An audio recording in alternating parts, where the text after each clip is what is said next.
Welcome to the podcast Running Toward. This podcast tells stories of ordinary people who couldn't look away once they saw the hidden crisis in foster care and the families impacted. Our guests share heartbreak that led them to take reluctant and unexpected small, faithful steps toward the most vulnerable in their communities. Not because they had a plan, and not because they felt ready, but because they couldn't unsee their pain. You'll hear how people living normal lives discover that getting closer changed them. Their comfort mattered less, their grip on uncertainty faded, and their faith got feet in quiet, everyday ways.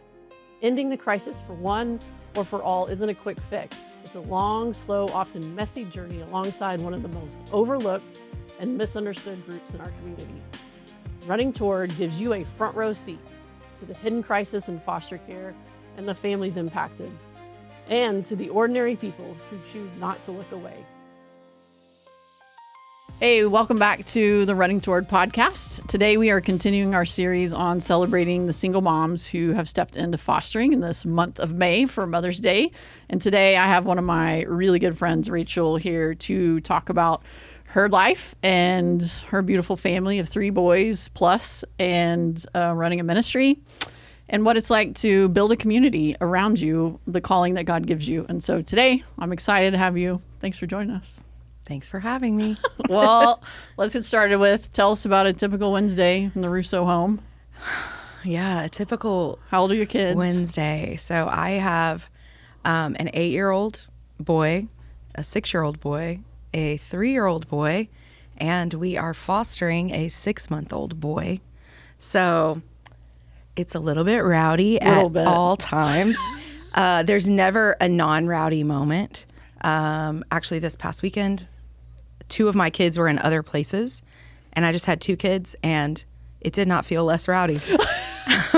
I was very surprised by that. I was like, oh, it's going to be an easy weekend. And I was like, oh, I still have that 3-year-old. So, yeah, so cute. So that makes them They are always tinkering and making science and building something or breaking something. So, or locking you out of the house and filling up different water situations. All the things, yeah. So, there's really no typical day, but it is a lot of moving parts. We're at 3 different schools and drop-offs, pickups, all the things. Yeah, and you were like, hey, let's just add a 4th to the fun.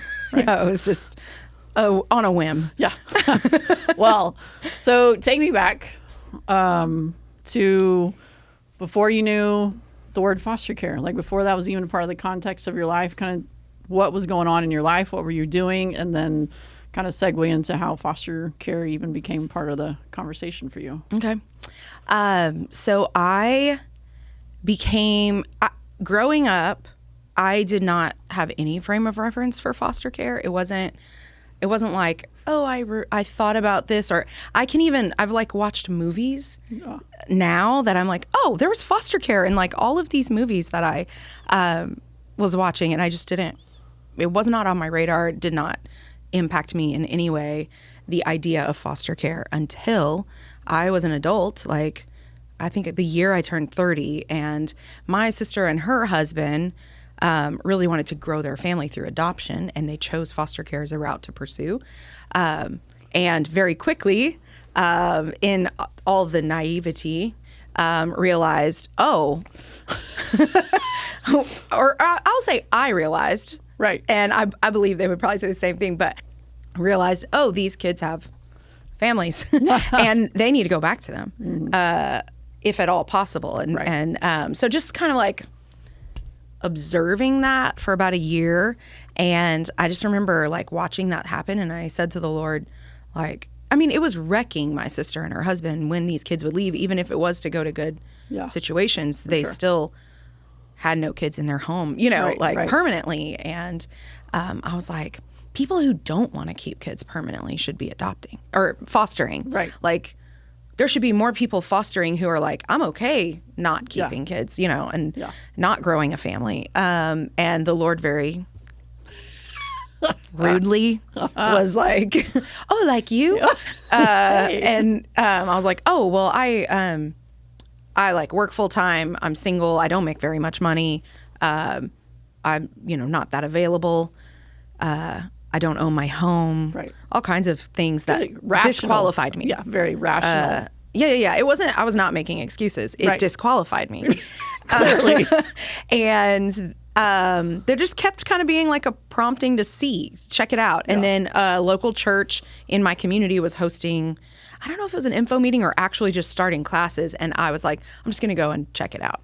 And there's a lot of things I always say, like, in this following Jesus and walking with Jesus, is that people will be like, oh, how'd you decide that? And I'm like, I think I blacked out. I don't know how I got from here to there. I don't remember consciously making this decision. I just was doing it all of a sudden. And that is kind of how getting into foster care is. I was at the classes and then I was licensed. Fostering. Yeah. Like I did, this is one of the pros of getting licensed before you have kids in the home, is I was done. I mean, from start, I went to those classes, I think in January, and April 1st was my first placement. Yeah. So it was a very rapid transition, which most people take a lot longer than that, but I had no other distractions. So I think something the podcast people should know too, is that you and I both friends and also very similar, like take the hill personalities. And so when you put your mind to something, well, you just go do it. Like there's not get her done. Yeah. Like, okay, we're fostering. I mean, you convinced me that this is where you're leading me. So, all right, 3 months. Now what? Like, I cannot stand to waste time. Right. Yeah. No, I don't completely relate. Yeah. So that was 12 years ago. Yes. That journey was the consideration of I'm single. Was that something that was a huge hurdle for you to get over, or were you like, no, I can figure this out. I'm in a local church. Like, where were you feeling on that part of? I mean, there's so many things that go into like all the reasons you listed as to why you are like, I shouldn't be doing this. But was being single and stepping into this something that was a bigger hurdle? Yes, absolutely. On a variety of levels. I think I probably felt kind of capable of like, I can take care of one child on my own. Yeah. I wasn't worried about the parenting piece quite as much. I was like kind of waffling about what ages would I take. And, I thought at the time I was working in a local church as a associate student minister. And so I was with teenagers all the time. And so I was like, oh, I could just foster a teenager. I mean, I'm already doing teenager things. So, and that was quickly shut down by the trainer. The first class, I was like, I don't really know what I should. And she was like, oh, no. She didn't recommend that for a first timer and as a single person that I step into the deep end. She was like, I think you should start with this age range. And so I just followed her lead. Yeah. She built trust with me really quickly. And so I was like, I think you know what you're talking about. So I'm gonna go with that. So the parenting part wasn't as concerning to me, but the financial piece kind of was. Yeah. I was like watching other people do this, and kids would come for a short period of time and then leave. But when they would arrive, they had nothing and they needed a lot of things. And so there's like this big financial investment up front, and then they might leave in 2 weeks, 3 weeks, 6 weeks, and take most of their they should take their personal belongings. And then you're just starting over. And so I was like, this is not a sustainable thing for me as a single income household making what I was making. So yeah, those were probably the two big fears that I had. Now, once I got into it, I unlocked a whole new level, right? All of the being single as a parent, just in general, all of that kind of like was exposed to me. Sure. I didn't think about it ahead of time, but that's this personality of like, let's just get it done. Shoot, ready, aim. Yeah. Don't worry. We'll figure it out. It's fine. And then it's like, I was not prepared for this. Maybe I should have put a little more forethought and planning into this. Yeah. So, but also I wanted a little bit of a rabbit trail, but in that space, you had already been a part of something that was actually serving in that space. Or no, it was a little after that or before that? Simultaneously. Okay. Yeah. So tell us about the vault. Sure. Yeah. So as I was in these classes, I was like having coffee with a friend, and she's like, okay, so what would keep you from pulling the trigger? And I talked about these financial challenges, and she was like, you live in a very generous community. There's so many people who would never take a child into their home, right, but they would be more than happy to provide clothing for a child to come into your home. Right. And that kind of triggered this idea of like, well, the justice seeker or just like I was like, well, why should I get that type of community and not other people? Like, right. why isn't this available to everyone? Why do I have to know the right people to have access to this type of support? And that kind of evolved into this idea of like, well, what if we just started asking the people to bring the stuff to us, and we'll hold it for when foster families need stuff, we'll lend it out to them, they can bring it back. And gosh, that's a whole different story and a whole different podcast. But that began this, we founded a nonprofit that's just to support families who are fostering, and so with essential items. Right. And so now we just give it away. We don't lend it. It's not in our garage. Right. It's not the used. Storage unit. It's brand new items that kids can come, or families can come and get when they get a new placement, to get them set up so that financial hit isn't so significant. Yeah. And so ultimately a problem, something that you saw as a problem or a challenge, you actually solved it for a lot of people besides yourself. I was like, if this is a problem for me, it's got to be a problem for somebody else. So, okay. I always say Vault began out of my own need. Right. And my own inadequacy, and realizing other people must feel this way too. So let's solve it for everybody. Yeah. Well, isn't that the way that most things get started? Yeah. So did you go in like your sister wanting to build a family, or did you go in thinking I'm just going to keep them for a hot minute, and then if they get reunified, that's great. Yeah. So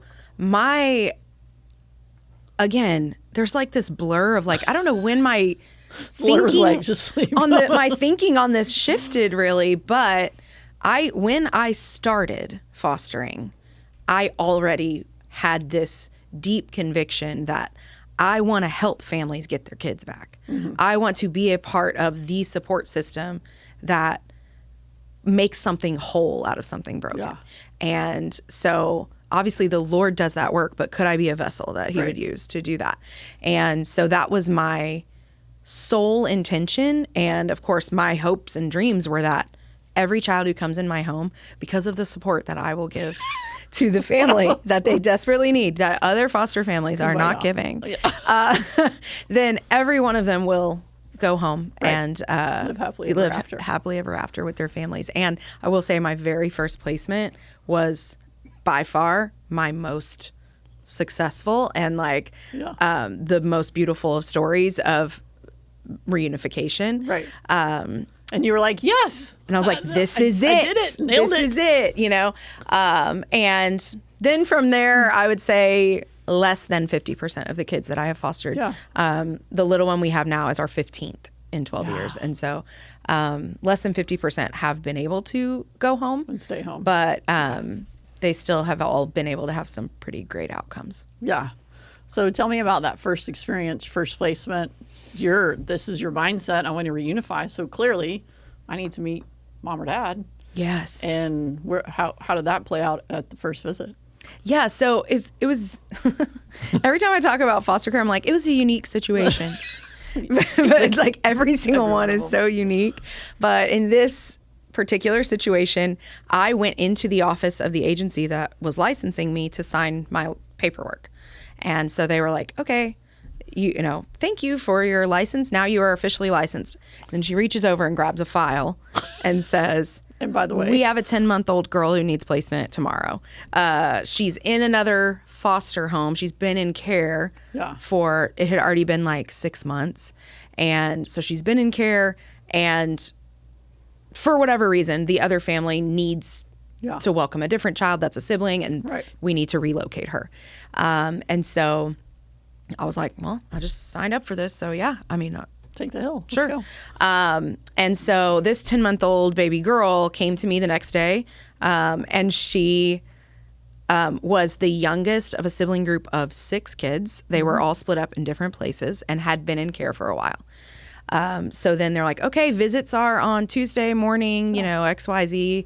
It's already set up. And so I I'm like, okay, here I am. And they're like, okay, we'll take the baby. And you can just leave and then we'll let you know when it's over. And I was like, no. I was like, wait, I want to meet her parents. Yeah. And they were like, what?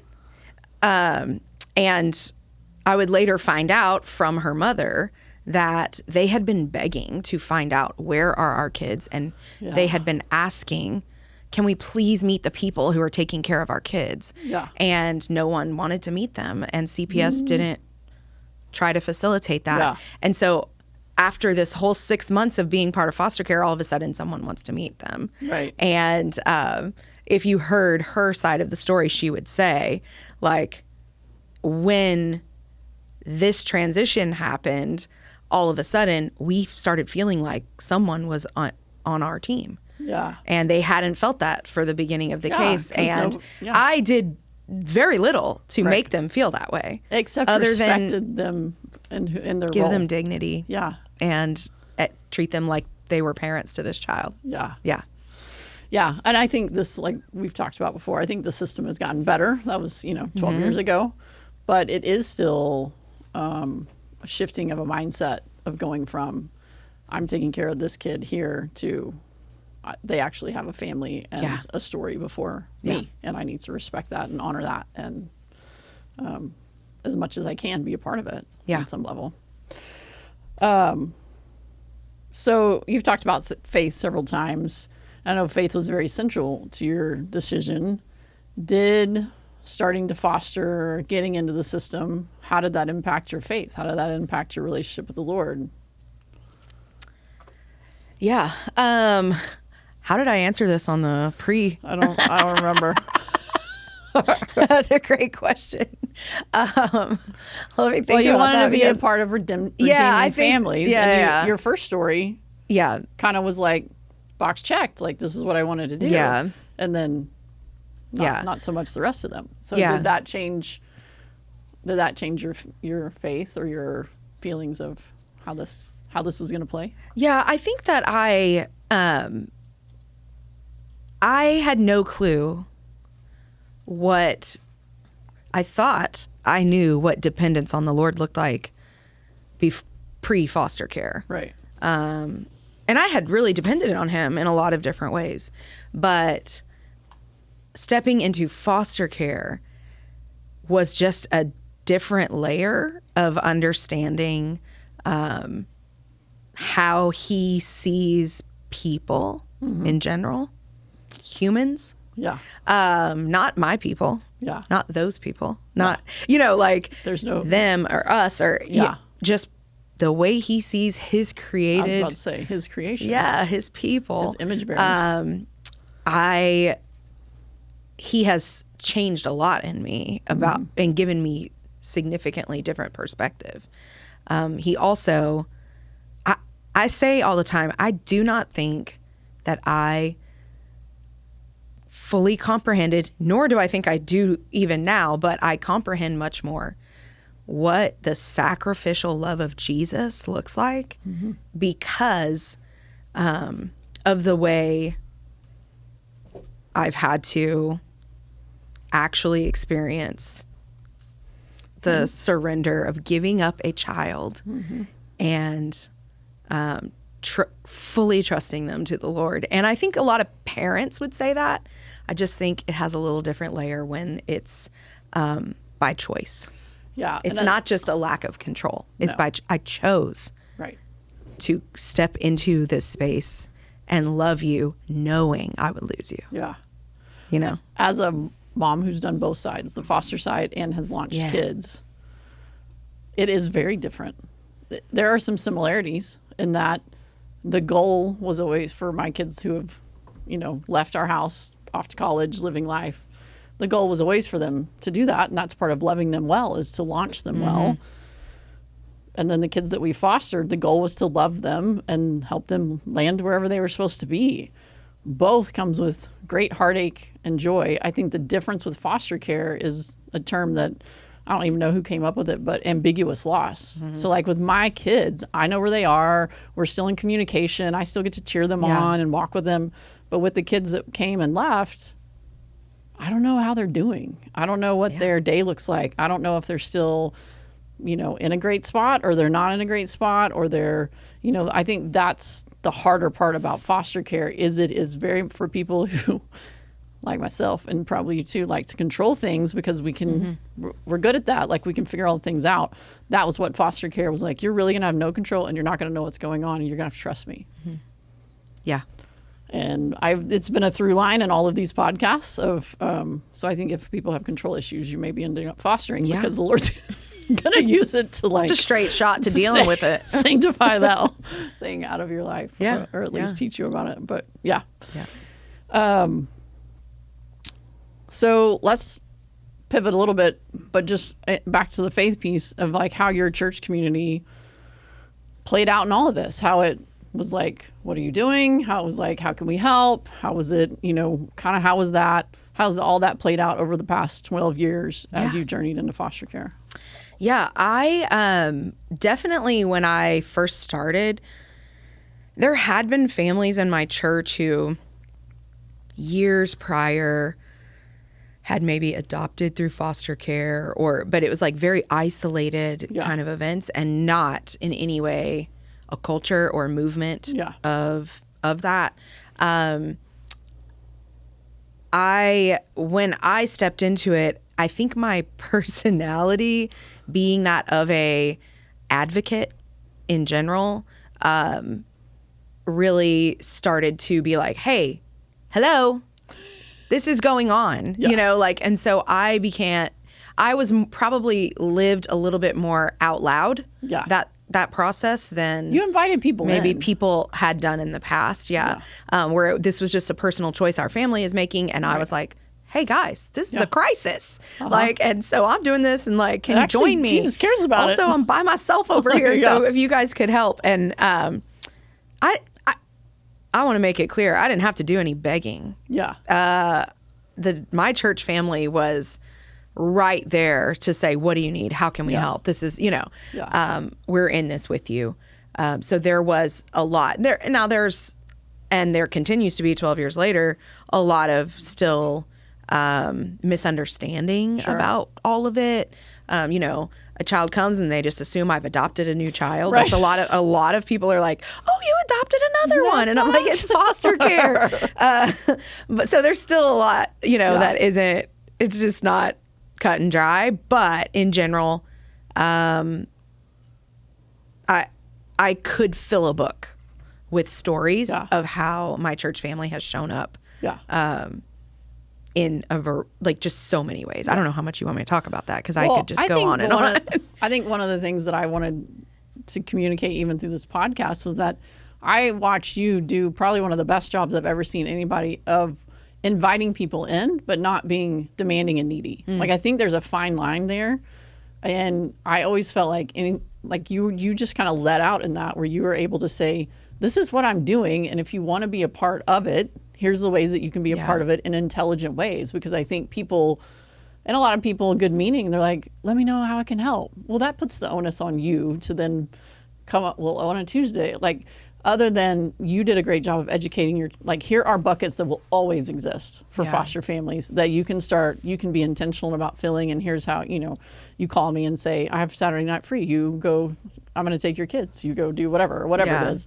I think that's what I've seen you model and do such a great job of. Yeah. I think there's two things. Well, one is people don't know how to help you if you don't tell them. That's one thing. And so one thing that I give advice, so this is my advice portion of the podcast, advice to new foster parents is when you get your placement, you need to create a list on your phone of what would be helpful to you. Mm-hmm. So then when someone says, let me know if I can do anything, I'd really love to do something. You say, hey, I'll text you. I have a list of things that would be helpful. Can I text it to you? And they're like, yes, they want you to. Yes. They want to be a part, and we're so prideful and That's it, right independent and don't want to admit that this is hard or we're struggling. And so we're like, no, I can't send an Amazon wish list to this person and be like, you could buy me something. Yeah. And it's like, but this kid needs bottles. And they would love to hop on Amazon and send that to your house. Such low-hanging fruit for someone, you know? And so people feel honored when you do allow them to be a part. So I would say that's like one thing. The other thing is that I did not come out of nowhere and start fostering and start begging for support. Right. I was already invested in a community of people. And you had already been giving support in other areas. Correct. And like continued. I had been a participant in community for a period of time. And then it was now the roles have somewhat reversed. And there's this not give and take. That's not even right. But bearing of each other's burdens. That is very biblical. And that's how the kingdom works. And so it wasn't as though I'm over here being like, well, I can't help any of you guys because I'm over here drowning, but could you help me? There have been short seasons of that for me, but in general, I'm participating too. I'm contributing as well. So it's not just a one-sided. We just did this lunch and learn for my team, and I gave a whole talk about in Galatians. It talks about loads and burdens, and the load is the load we're supposed to carry, like all called as followers of Christ to carry our burdens or our loads. And then burdens are like the boulder, like the big thing, like you get a placement at 3 o'clock in the morning. That's a burden. That's everybody. And it's not a burden for 6 months. It's a burden in the moment. And if we don't allow people to help us in our burdens, then there's some pride issue there. If we want them to carry our load, there's some other problems with that too, because everybody has their load to carry. But when the burdens happen, it's like everybody jumps in. It's like they just had that. We're coming to you right now after this big explosion happened for this youth pastor at Wayside. And I was talking to their pastor, and he's like, their whole church has just like sworn, but that's a burden. That was actually going to be a burden for a while, but their church is wrapping around them. And then when they're healthy and on their feet again, and I'm sure before now, they've carried other people's burdens. And I think that's where foster care, I've seen people like, well, I stepped in to do it, so I should do all of it. I'm like, where else in your life do you do that? Like, there's nowhere else you do that in your life. Or maybe you do, but you're going to drown and hit a brick wall. You will get humbled at some point. I think that we not only, are we robbing them the opportunity when we say, I can handle it and I don't need help. Not only are we robbing them of the opportunity to participate in something, but I think I look back and I go, how many incredible blessings have I allowed my pride to keep me from experiencing? Like the Lord is just like so generous and so abundant and overflowing with good gifts. But if I'm like, I got it, I'll figure it out. Well, then he's like, okay. I mean, I was going to help you figure it out then.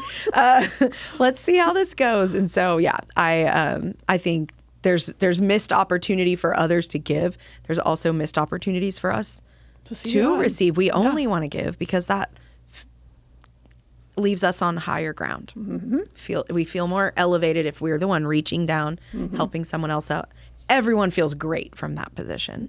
It doesn't feel great, but it does feel holy. When you're the recipient. And you have to do, and part of the following Jesus was both. Both. And he even modeled that when he was on the earth. He did both. He washed feet and he got taken care of. I mean, there was both and. So 12 years into this, everything works. You've seen the system. What still frustrates you? What still keeps you up at night? What is still like gripping you that you're like, if they would just put me in charge? Well, I think there definitely have been times where I've been like, if I was in charge, XYZ. But it is the foster care, the child welfare system in general is so complex and complicated and broken, that I don't even know what I would do if I was in charge. Like, I don't even have it. Right. Solutions to contribute sometimes that I feel at a loss. I think that I have become like more gracious and more outraged simultaneously. It's crazy. I wholeheartedly agree. You're like, I understand, but also yes. And so I'm like, I feel like every single person in the child welfare system feels powerless.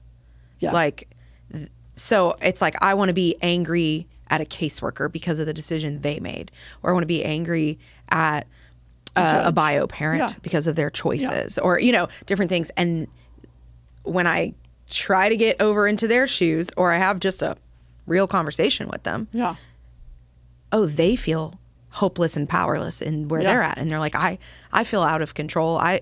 You think I made this decision? Like, you know, and so, mistakes happen, of course, you know, and people do make bad decisions.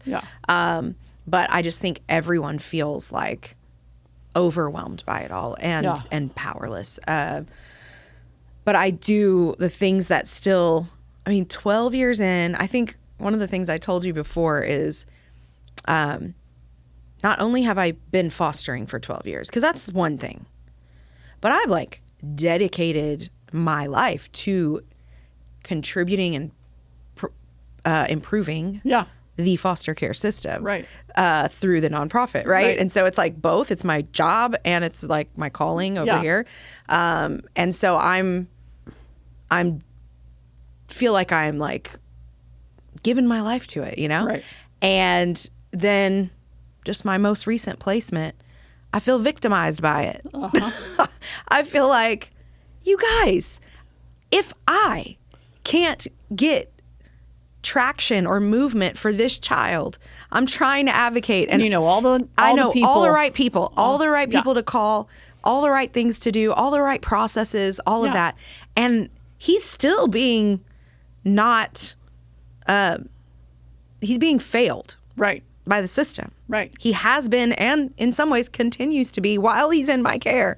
And I'm like fighting. I'm the best fighter of, you know, among them, you know, like, and if I can't make a dent in this, then like, I think that's probably 12 years in. It's discouraging. To be like, well, this is still happening. These little things that didn't have to be this way are still happening. And then the Lord reminds me, hey, like, I was just as much in control 12 years ago as I am now. And also, these are still fallible humans, just like they were before. You know, like nothing has actually changed in 12 years. People running a broken system. Yeah. For broken people. I have so many things I could say right now, but we'll move on. So let's pivot a little bit. So you have a unique situation, and one of the things that comes up in foster care a lot, siblings get, you know, split apart. 50% of siblings are broken apart at removal or at some point in the process. Has been in words a big push to keep siblings together. Challenge with that is some of these sibling groups are 6, 7, 8, 9, 10 kids, ranging in age from 17 to 7 months. You've experienced this personally in your home, and the challenge of lots of siblings and trying to do what's best for everybody, but also for the people that are already in your home and the new ones that are coming in. How have you navigated that space of siblings and some siblings in another family, and how has that all played out? So my 7th placement, 5 years into foster care, I guess, is that 5? Was a 7-day-old baby boy, and he was not going to be able to go back home, and somehow another one of these. No, I'm just kidding. You blacked out and you had adopted. I don't know what happened. It was a very conscious decision, and I'm very happy about it. But I ended up adopting when that was never the plan or the intention, or, you know. And so that is my oldest son, and who is now 8. And I adopted him. He was probably 15 months old. And 2 months later, I get a call. Hey, there's a baby in the hospital that needs to go home today, you know? And he has a brother, and will you take him? And what's really sweet about that moment is I was like, huh. I was like in my office at work, you know, and I was like, oh my, I never expected that to happen. Right.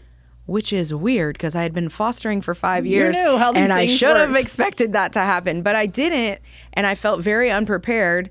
And I told the lady, yes, bring him to me. And then I was like, wait, can I have just a minute? Can I call you back? And she's like, yeah. So I hung up and I start pacing in my office, and I was like, Lord, what do I do? Because does this mean he could potentially stay forever? I mean, if I adopted this one. What am I doing? And the Lord, I mean, there's been times that I have a feeling, I loud and clear heard these words.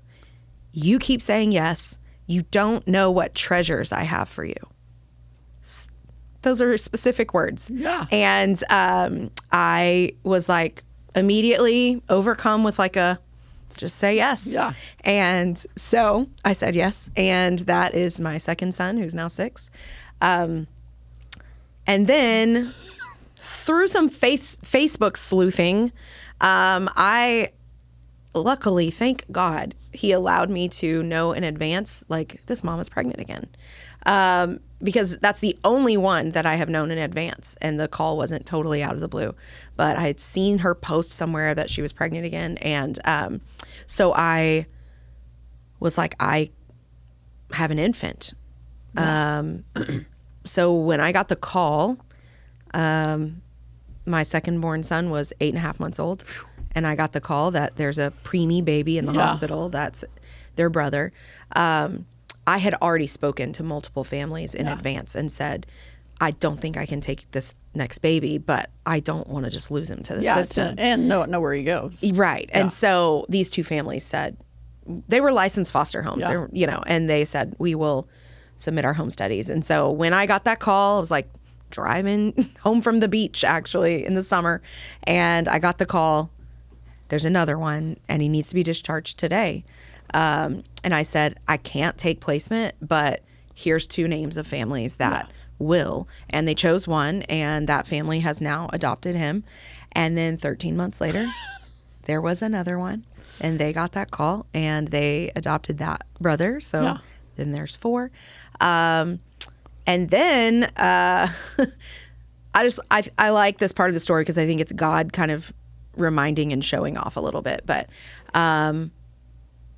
then I get a call out of the blue from another child placing agency saying, hey, is this the name of the mother of your other boys? And I said, yeah. And she said, she had another baby and we're placing him in one of our foster homes today.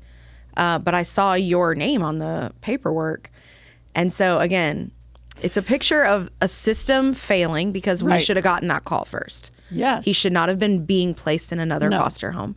But God intervened in the process, and he happened to be placing him in a home that knew me from work. And so she was able to stop that from happening, and he came to us. And that is my third son who's adopted. He's 3. So 5 boys, and now we're on boy number 6. So, but I'll say it's such a gift, and that is what anytime they're all together, which is frequently. Yeah, we are raising them together in community with each other. Anytime they're together, it kind of like I always kind of have to pause and just be like, this is a miracle. It's a gift that most kids in foster care don't get. Most. And where the Lord intervened, but also somebody that knows you, knew the name. They didn't just pass over it. And that I think it's in my own not being able to take another brother, exposes my inadequacies, and then it's like, at what point can I, I can only do so much, and it feels like, but how could I say no? Right. And the Lord is like, I have provision for that. You can say no to this one, and I will still provide for make them. sure that they are Comes together. Back to a control thing. Yeah. Again, it always circles back for some. Yeah, but it is because sweet. you had to know. You could have said yes. Yes. And it could have been an absolute disaster because I mean, I'd have Irish twins. You would, yeah. You would have had no sleep and all the things that we do. Also, when we're all together, we're like, they could all be in the same house. Well, that's they are ultimately rowdy. Like, how would a family, like even a 2-parent home, yeah. How would you take 6 kids stair step down? Yeah, like that's just a lot. Yeah. So, yeah, it is a challenge, and it's something that should happen, but also it's so nuanced, so complex. It is. And no, you can't just stand up on a stage anywhere and be like, all siblings should be together. Well, also all kids shouldn't be abused and neglected, but here we are. And so we've got to figure out what's the next best thing for everyone involved. And yeah, it is, the Lord has taken something that could have been so much more broken than it is. Like it was very broken, homes, and He has made it into something beautiful. Yeah, it's still not ideal. Right. It's not perfect. Right. And nothing will be until not on this side of heaven. Yeah. But it feels like the next best thing right now. Listen, kind of start landing the plane here. So talk about. Well, I want to circle back to the vault in a minute, but where is everything landing now with your community, and what have you seen from people that have stepped in and walked alongside you in this journey? Have some of them started fostering? Have some of them taken deeper steps because you were kind of like a first entry point for them? They're like, I'm just going to buy pajamas, and then all of a sudden they take kids into their home. I call it the gateway drug a lot of times. People get in and do something little. But have you seen where being transparent and sharing what's going on and letting people carry your burdens, how has that impacted even more kids' lives? Yeah, it's funny because I'm so like in the zone all the time, like I'm just like on mission. I'm not paying attention to who's around maybe, but I've heard a lot actually very recently, people saying like, you impacted us starting to foster. Like we saw you and it was like, well, if she can do it, or something you said or something we saw. And I'm like, that was not on my radar. There's a strategic plan for that. I had no idea. But I do feel called, especially in a season. Well, I am currently fostering, but I was for 3 years in a season of not fostering. Right. And I still feel called to encourage those who are. Yeah. So like one thing that we did, there's just like groups of foster families all over that really weren't getting what they needed from their local church. And so I just reached out to our pastor, this is about 4 years ago. And I was like, hey, I would like to, we already do Wednesday night Bible studies, there's activities on campus. And I said, I'd like to start one for foster families in the community to come just to be encouraged by one another. Yeah. And we have childcare, so that's incredibly important. Very important. And my pastor was totally on board. Of course, we want to serve this population of people. And that group has grown significantly. Like on any given night, there's 20-ish people, but like 40-ish on the roster, of people who come. And we don't just meet every Wednesday night to connect. We're studying God's word together. Yeah. We're bearing one another's burdens and praying together.